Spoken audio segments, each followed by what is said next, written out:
Welcome back to Shetland Day 4, and today we are going to Unst, which is Britain's northernmost island.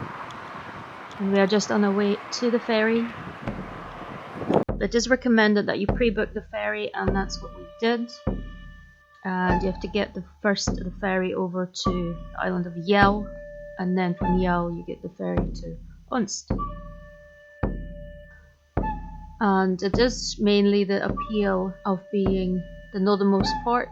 You can hike up to the very northernmost point of Unst as well, and generally it is associated with Shetland's Viking history. So Unst has just about the highest density of Viking artifacts and buildings in all of Shetland.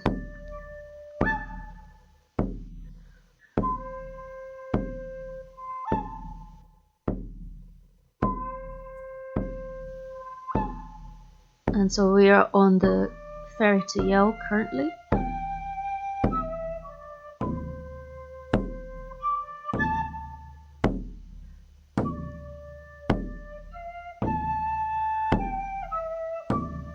And then it was about a 40 minutes drive, 30 to 40 minutes to get across Yell.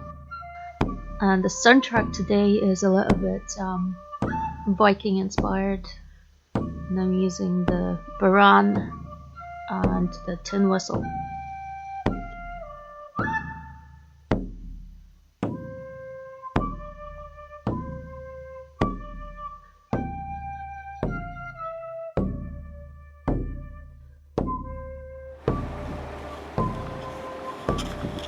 And as you can see, the ferry going over to Unst is a lot smaller than the previous one.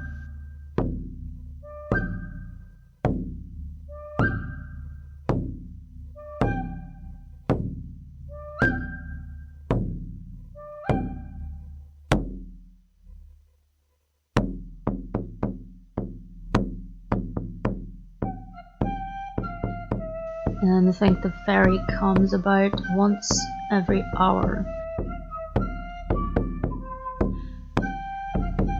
So here we are on Unst, and we are going straight up north, and the first place we stopped at was Bobby's Bus Shelter. And you can see this is very curious. Now this bus shelter honours Bobby Macaulay, who as a child used to cycle to the shelter in the morning to catch the school bus. And the local council wanted to get rid of this shelter in 1996, but the 7-year-old wrote him a letter asking them not to, explaining that he kept his bike here while at school. And as a result, the council left it here and furnished it. It's redecorated periodically, for example for the World Cup. The 2019 themed, however, was fake canoes. The next stop was at the Viking Unst project, which includes a Viking longhouse and the ship Skidbladner. The Viking longhouse was recreated by Shetland's Amenity Trust, and I've got a little bit of info from their website. This house is based on the Viking longhouse that remains at Hamar, but it's also using elements from other excavations as well. It was built over 3 summer seasons, and they used timbers from the Scottish mainland and individually hand cut them to fit perfectly. And the craftsmen had to learn traditional Viking building techniques, as the wood here is held together by joints rather than nails, and those joints had to be precision cut to fit. The dry stone walls were also done in traditional methods, and the roof is covered with a membrane and birch bark to seal it for water, and then on top they put the turf to keep everything inside dry. You typically still see these kinds of houses in Norway, which is of course where the Vikings coming to Shetland originally came from. And there's a nice few recreations such as the loom, and here you get a better look of some of the beams used for the roof.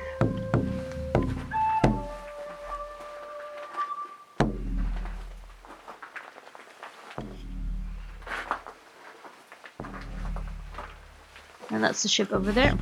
So the Skidbladner is a full-size replica of the Gokstad ship, which was found in a Viking burial mound in Norway in 1880. The original ship is thought to have been built during the reign of Harald Fairhair, who had landed in Unst, and after whom the bay Haraldsvik is named. As you can see, it is a large ship and is suitable for all sorts of occasions, for trade, for warfare and general travel as well. It's constructed of oak in the so-called clinker fashion, which makes it lightweight and flexible. Each plank is slightly tapered, overlapping with the plank above and held together with iron rivets. And the Vikings invented the keel and the steering oak apparently, which gave them more control in steering, and this is how they were able to dominate the sea for such a long time. It is overall 24.3 meters long, or nearly 80 feet, and 5.25 meters wide, or 17 feet. And in the summer there's events here, but when we came there was nobody there. It's still open 24/7 though.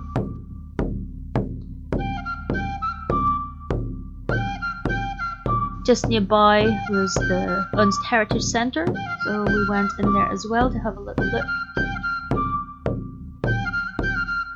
There's a little bit of local tradition, geology, archaeology, and just nice members of staff who gave us information about the surrounding area.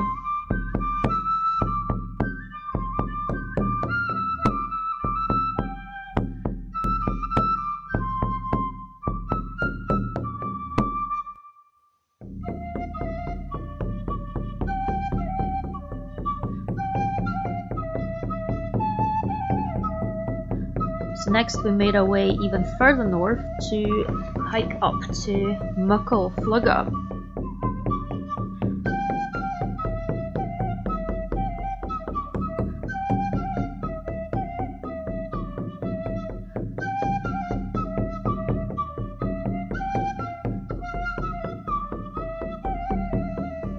This is the Hermanus National Nature Reserve, and it is best to keep to the path as there's usually birds breeding in the area, so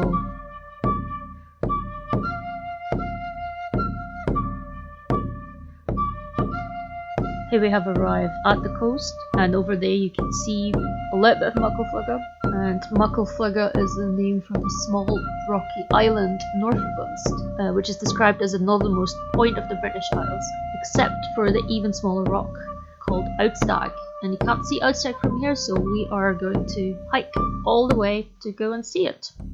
Muckle Flugga has a famous lighthouse on it, also known as the Impossible Lighthouse, but more about that later on. So for now you can enjoy the beautiful rugged coast.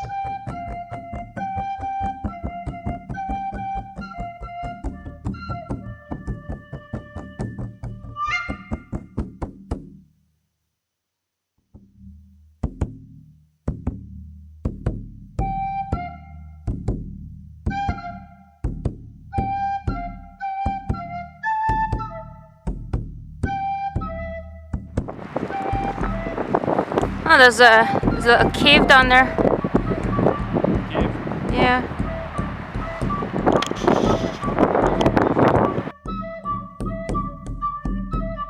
The name Muckle Flugga comes from Old Norse, which means something like large, steep-sided island.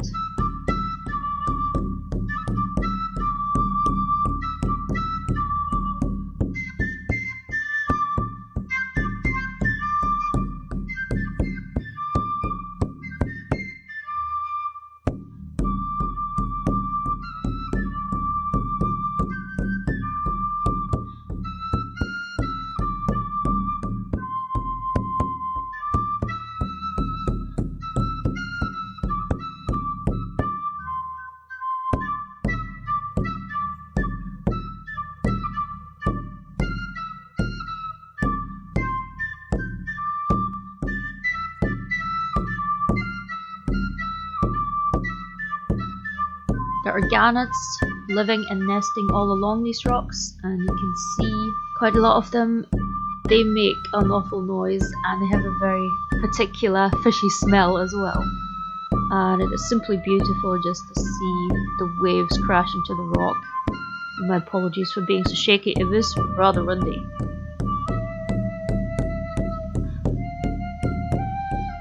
So there is a folk story connected to Muckle Flugga. Back in the day, two giants called Herma and Saxa fell in love with the same mermaid, and they would fight over her love. one of the things they did, they would throw large rocks at each other. One of those rocks became Muckleflugga, and the other one became Outstack. The mermaid, however, wasn't impressed and set an impossible challenge for the two. She would marry whoever could follow her to the North Pole. They accepted the challenge, but neither of them could swim, and they ended up drowning. And here we are. You can see the lighthouse and you can see Outstack in the distance. And a little note on the lighthouse itself. It was designed and built in 1854 by the brothers Thomas and David Stevenson to protect ships during the Crimean War. It was first lit in 1858 and has 103 steps to the top and is Britain's northernmost lighthouse. It used to be inhabited, and Muckleflugga was the northernmost inhabited island because of that, but now the lighthouse is fully automated since 1995. And another interesting fact, the son of Thomas was the writer Robert Louis Stevenson, and he visited here as a young man, and as a result Unst became his inspiration for the map of his novel Treasure Island. And it also included a little bit of sound that the gannets made that really quite loud out.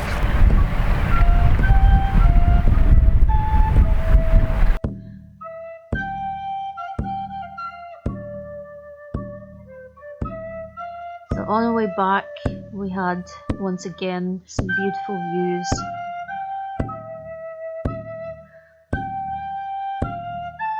And the sun decided to come out for a little while as well. So if you decide to come to Unst, I would highly recommend also going up to the northernmost part. However, you need to be careful as the sides here are obviously very steep.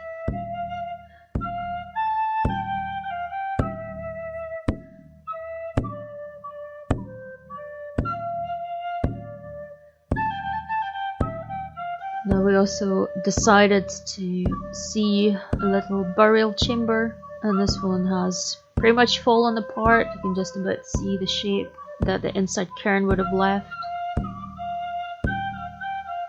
It's just a chambered cairn that's fallen apart.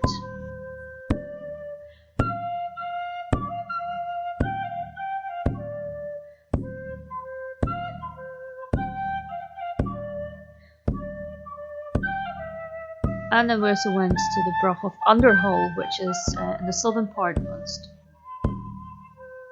And it's not nearly as well preserved as obviously some of the brochs we've seen in the south of Shetland. But you can still get an idea that's the Viking longhouse that would have been right next to the broch.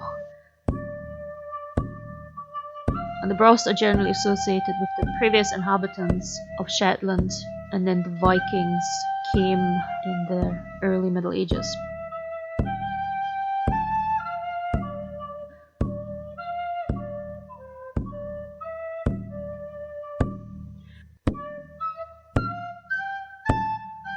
And you get a very nice view all across the bay.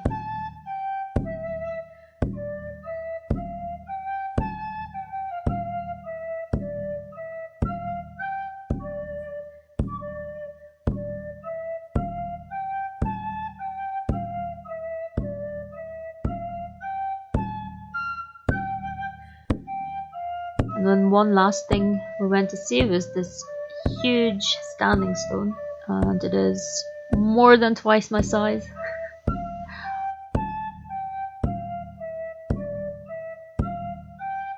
And that's us waiting for the ferry to take us back to Yell.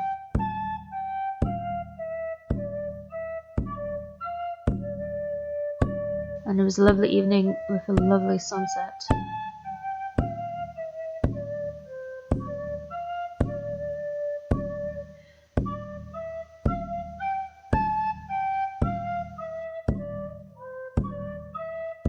And that pretty much concludes Shetland Day 4. Thanks for watching once again, and I will see you for the next and last installment.